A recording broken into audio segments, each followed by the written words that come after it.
Amon showed up as quickly as he could after leaving. He could not contain his elation at the fact that the mighty Tullece would allow him to participate in the action for the first time since he had given up Turles his pirating ways and had settled on Earth. Despite the fact that this new kind of life was a complete unknown and shrouded in mystery to boot. Turles also said that this odd creature that he and Piccolo had met had the ability to conceal itself. So we're hunting a future bugman, eh? Well, that's a first, mighty Tullece. The mood was attempted to be lightened by his second-in-command, but the leader of the former pirate troop was unmoved by their efforts. Amon, I said you could help me in tracking this new enemy.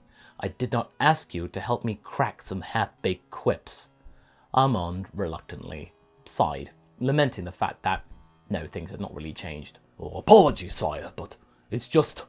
I'm so happy to be rekindling old times. I got carried away. Turles thought of a quip of his own but kept it to himself. Yeah, but not far enough.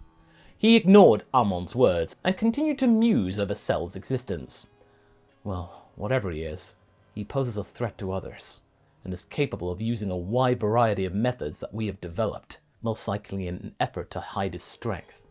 Stupid thing. You know what? I blame Krillin for him being able to hide so regularly. He definitely got it from him. I can't believe Jiro thought of that when developing that monster. Turles was clutching at straws at this point. The fact that this creature could exist at all was completely alien to him. And technically, he was an alien himself. Very likely, wouldn't you say so? Because in spite of his diminutive size, he possesses a formidable disposition. Turles looked at his mechanical hand carefully. Yeah, tell me about it. He was recalling his first run-in with the Bald One, in about part 3 or part 4 portion of the story. He knew all too well that the little guy could be very tenacious and surprisingly useful. Yeah, back when he was the enemy. They came to some evidence that the monster was indeed not something Piccolo had made up, or was some kind of bizarre post-android hallucination. Cell had been partaking, you see, in some more human-sized snacks.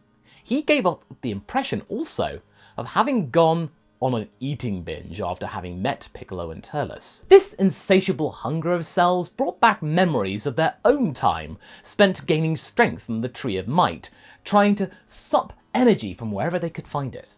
Unfortunately, this insectoid had the ability to munch on living humans instead of the essence of humans, and there were plenty of them on this planet. Turles admitted to himself that he was concerned and even nauseated by the possibility of all of this being a thing. Not to mention the idea of becoming older and less ruthless. It was something that had been plaguing his mind lately, because the young Turles would have been fascinated by Cell and his traits, akin to the Tree of Might. He would have tried to find a way to have allied with Cell and use his energy, trying some sort of reverse engineer sort of thing. But yet now, Turles no longer had the interest. At least with the tree, it didn't directly absorb humanoids. This is not looking good.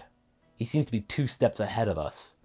But on the bright side, the way's clear for us. It would appear that he's currently traveling to, Basil? No, Nikki Town!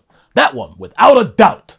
Turles was actually internally delighted to see that Amon was making a genuine effort in becoming more familiar with the topography of their new home. Despite the fact that he could faintly hear his former self warning him that they were getting too cushy and accustomed to their current situation, you know, the stuff in the back of his mind, but thankfully, it stayed there. Getting comfy in somewhere was a former pet peeve, but that was quickly being pushed to the wayside as indeed Earth was their home now.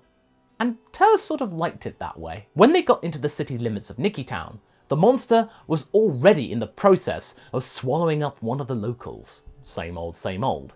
It was not wasting any time in trying to find enough biomass in which to respond to Piccolo's push. However, in the midst of their excitement of having found him, they forgot to do something very important.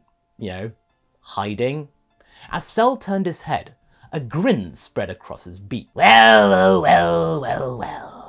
I suppose there's just no satisfying you when it comes to me.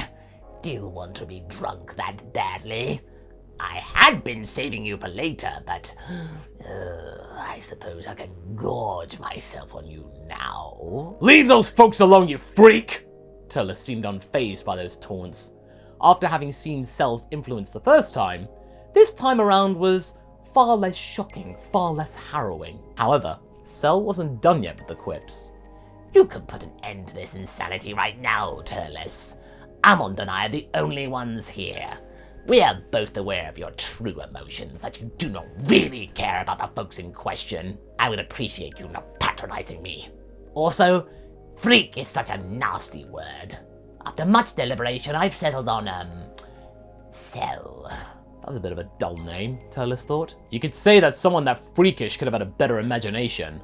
Cell clapped back. You could say that someone with your work ethics would be exhausted of playing the third fiddle. Ooh. Amon seemed furious at this level of defiance from the bug-like creature. Ugh. Get off my lawn, you filthy, disgusting scoundrel! In the event that you do not apologize to the mighty Tullece, I'll smash your beak face in! Cell was getting into the spirit of this, actually. Even though he had little intel on Amon, he could easily read that the big lug had been yearning for a fight. So, he would give him one. He would pleasure him. Oh, do you want to dance, big guy? I have some experience in dancing. I can tell that you've been gagging to dance for quite some time. The Saiyan made a mighty effort to maintain his reserved demeanor in the face of this predicament. But it was tricky. Be careful, Amon. He's picked up a few people on the way. He seems uncomfortably sure of himself. Cell opened his hands in a manner like Frieza and turned his face to Amon again. See, Amon? You see what your dear leader is saying? You've been relegated to the sidelines once more. Clearly, Turles doesn't take you seriously and feels that you can't handle this particular problem. Let's be real here. Nowadays, you're nothing but an overgrown cheerleader. Oh, you take that back! Amon roared and charged at Cell. Turles tried to stop him, but it was too late. He was on him. Turles tried to rush forward to grab Amon back, attempting to pull Amon back away from the beast, but alas, the orange character made a dash at the enemy monster in green.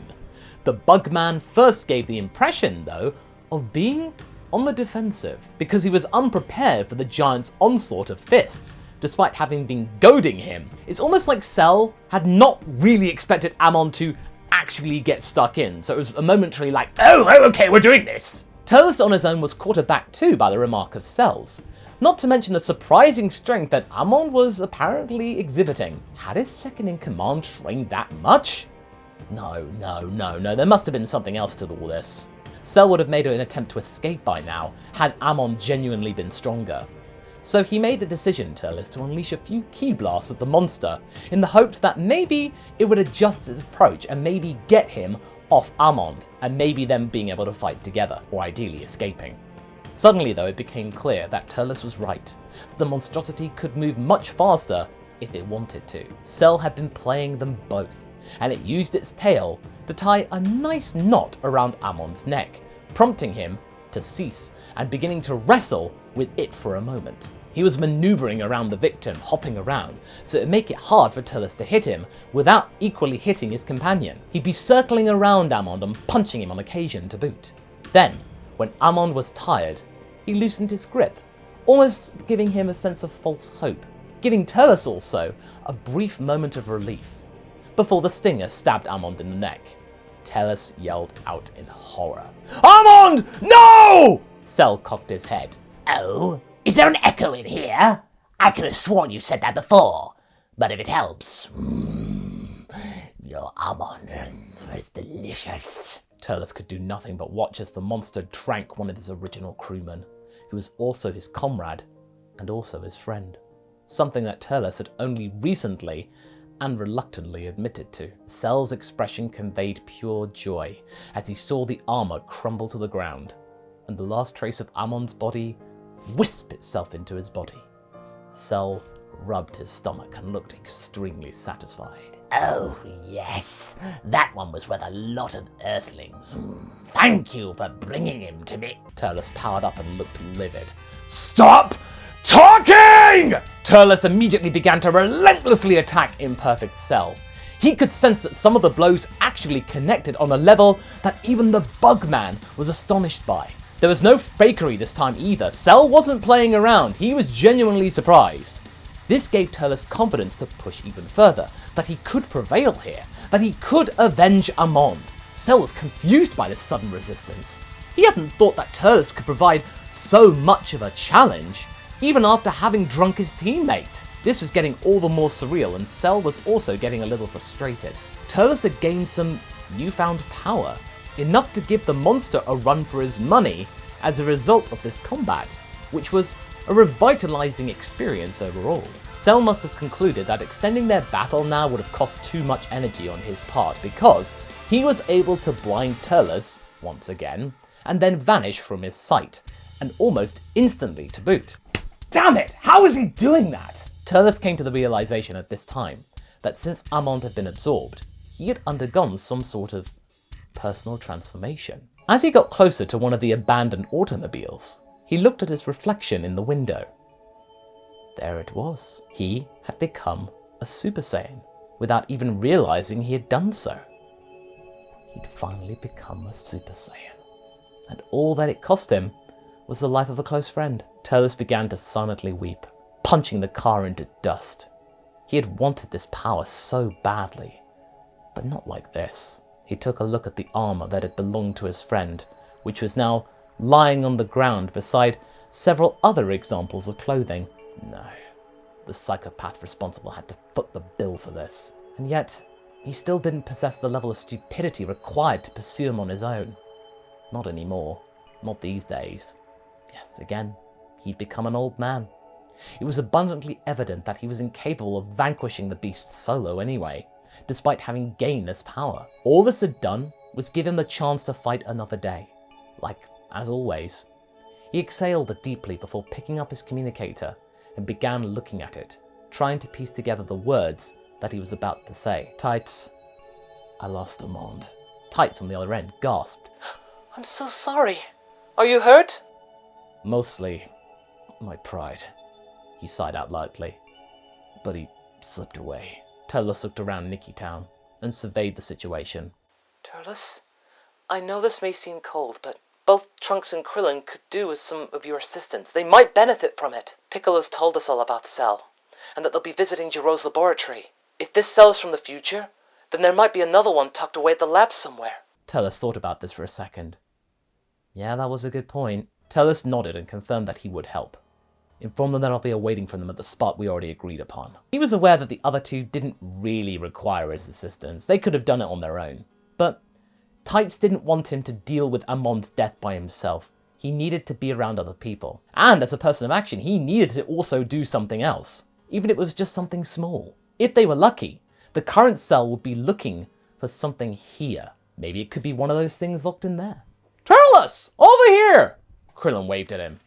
Are you all right?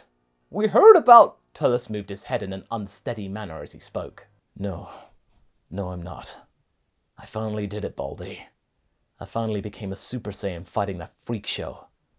And I still couldn't do much. Powerless despite the power-up. Trust me, buddy. I get it. We'll get Amon back, I promise you. Turles fixed his attention squarely on the monk. Thanks. Let's set something on fire right now. With the urge to blow something up. When they walked through the wreckage of the lab, they found the sub-lab, the plans for the androids which Trunks seized, and a capsule carrying an infant being, which had to have been Cell. During Krillin and Trunks' conversation about the ethical implications of their actions, Turles decided to speak for them, and blew up the capsule and destroyed the evidence. Well, okay, that was that then. Sorry, boys. I like you two and all, but we've no time to wonder what if this Cell suddenly turned good. Not when we have an adult one on the loose.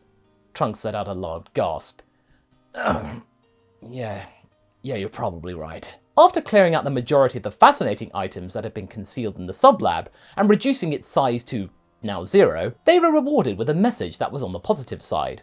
Goku had finally regained his composure, he had recovered, and had led his friends to the lookout. It turned out, apparently, that there was a means by which the Saiyans could increase their level of power once more. And we're not talking about regular Super Saiyan here. That's where we're going to be leaving things right now.